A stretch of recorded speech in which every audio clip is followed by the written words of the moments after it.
You'll always get this argument from Marxists. They try to claim this is capitalism. It's not capitalism at all, it's corporatism. We can clearly see that throughout the world, capitalism is unable to house, feed, clothe, and provide livable wages to millions of people. Capitalism is not this merger between state and corporations. We do not live under a capitalist system today. A pervasive myth is commonly spouted by the supporters of the so-called free market system. And he says the so-called free market. In other words, he's basically said that the free market doesn't exist. Well, if the free market doesn't exist, it's not capitalism. What you live under today is this merger between state and corporations, where big corporations get to live for free off of all their own losses. They get the taxpayer to subsidise their losses. In other words, it's called capitalising on all the gains and socialising the losses, where the taxpayers are forced by government taxation, the income tax, basically to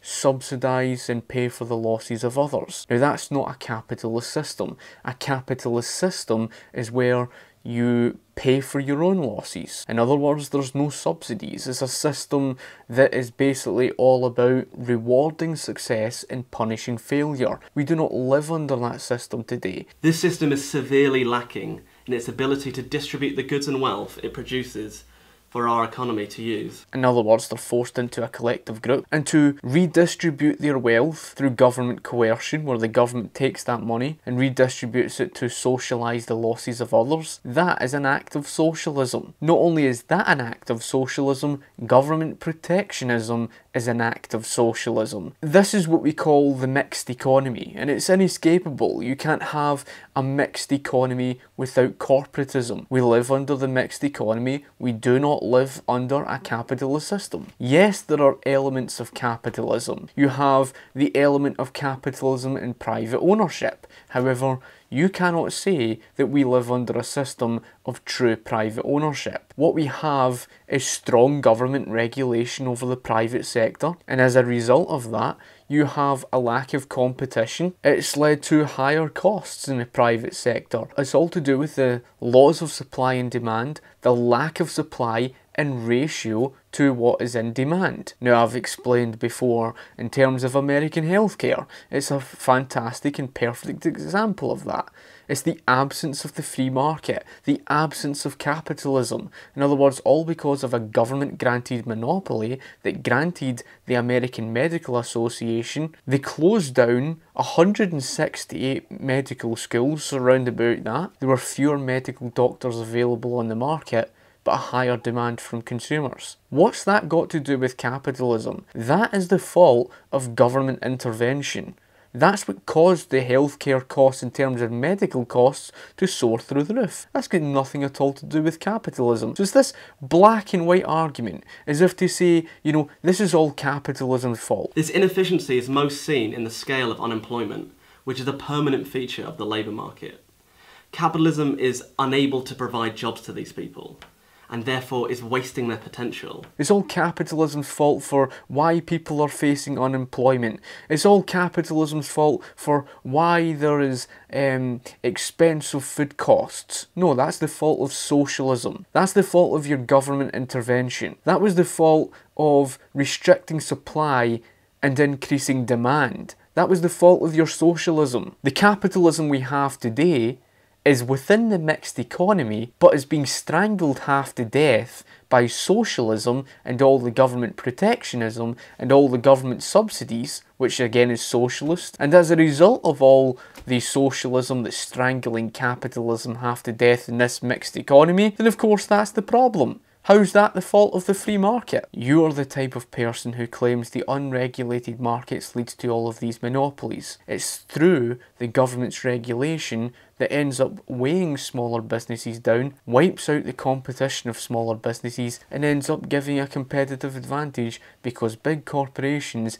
can afford to consume the costs of the heavy government regulation, and they can pay off people to find loopholes in the government regulation, whereas the smaller businesses cannot afford to. In other words, it's the fault of the government's regulation, it's the fault of the tax rates, etc. Our country cannot sustain having a big welfare state, having things like the NHS, etc., and social security, having an income tax. How can you sustain having that whilst having 350,000 people flooding into your country? Champions of the system make claims that the selfishness of the individual works out best for us all in the end. However, this statement has been proven false a million times over. If we look at recorded history and we look at those that had strong economic freedom and were living under individualism, those were the most successful economies. In fact, they lifted the masses out of poverty. During the time about the 1950s, Hong Kong was living in extreme poverty, and I mean everyone was living in extreme poverty. They were living in conditions that were far worse than what the poor are currently living under today in Hong Kong, and that says everything. And yet, isn't it simply magical that as soon as they brought about the free market, the masses were brought out of poverty, and now the average poor person of society is living off better wages, etc. Now, you could talk about the Kowloon walled city that was not ruled by the Hong Kong government, and it's certainly not ruled by the Chinese government either. Had nothing at all to do with Hong Kong, and that's where the people were living in cages, etc. The problem with Hong Kong today is actually to do with the fault of government interference again. Because once the lease came to an end in 1997 and they started the uncontrolled immigration where they flooded Hong Kong with mass foreign immigration, the population increased and that caused a major problem. Prior to 1997, Hong Kong was expanding by filling land in, and in order to keep up with the demand.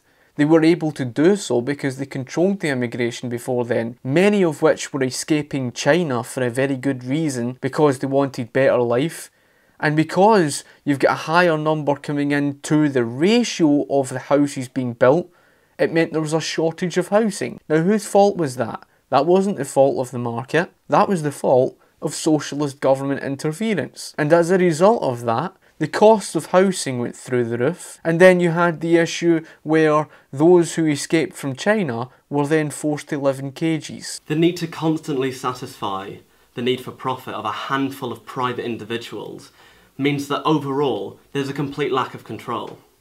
Many services that need to be done and goods essential to us all are scrapped if profit cannot be made. Of course goods are scrapped if profit cannot be made. What's the point running a business? There's no point running a business if you're not going to run at a profit. That's the whole motive of business. You run a business in order to make a profit. In other words, in order to make a living. Are you insinuating that people shouldn't make a living off of a wage? That is contradictory. On one hand, you're talking about a living wage, and therefore the failure of capitalism. But on the other hand, you're saying that businesses should not make a profit. In other words, businesses should just produce things even if it makes a loss. They've got their operational costs of their business. If you're not going to allow businesses to make a profit, how else are they supposed to survive? Wealth accumulates at the top of society and it's not invested despite the need and the ability to do so.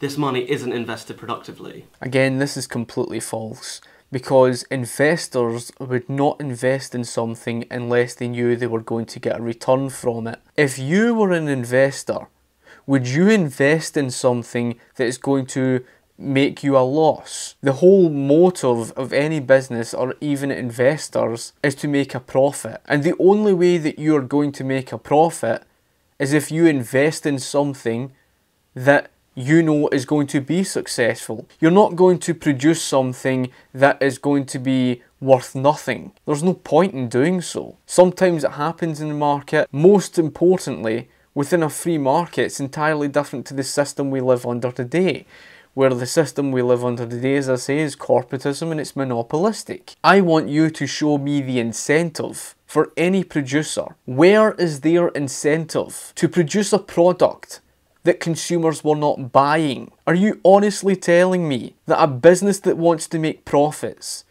is going to produce goods that we're not selling on their shelves. It doesn't make rational sense. If the goal of private business is to make a profit, you're not going to produce what consumers don't want. On the other hand, vast sums of money are wasted on totally unproductive expenditure every single year. So last year, for example, $500 billion was spent on advertising and over $1.5 trillion on military spending. Again, we live under this corporatist system. We live under an economy where government's controlling it. And of course, we have corporations running government, which is a corporatocracy. As a result of having central banks having strong influence, governments being in power and control, we don't live under the capitalist system. And therefore, you can't blame the capitalist system for what we live under today. All this waste on military spending has got nothing at all to do with the market. In fact, when the people of society in Great Britain demanded and said no to the war in Iraq, that's free market capitalism saying, no, we don't want war. That's the whole point of a free market.